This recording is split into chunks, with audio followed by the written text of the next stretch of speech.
Матурантите да полагаат два екстерни испити, а за двата интерни да се изведе средна оценка од 4 години. Ова е компромисот што го нуди парламентарниот клуб за младински политики, а е прифатлив и за матурантите.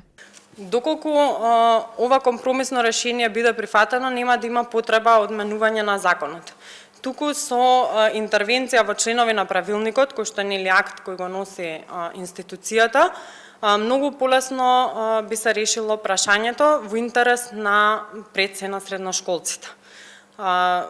Знаеме дека образложението е нели дека мора да полагаат 4 предмети, па ева компромисот нека биде опфатен на овој начин. Клубот предложи и втора варијанта да се полагаат 4 предмети по скратена програма, но за матурантите е поприфатлива првата.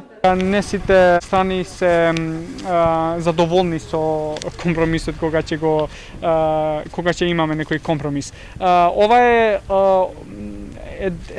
едно решение за проблемот со државната матура што мислам дека сите институции треба да го прифатат ако не сакат да продолжиме ние како матуранти со шатори да кампуваме пред Министерството за образование и наука. Исто така да не биде на штета на тие матуранти што сакат да студираат и да се запишат во станските универзитети.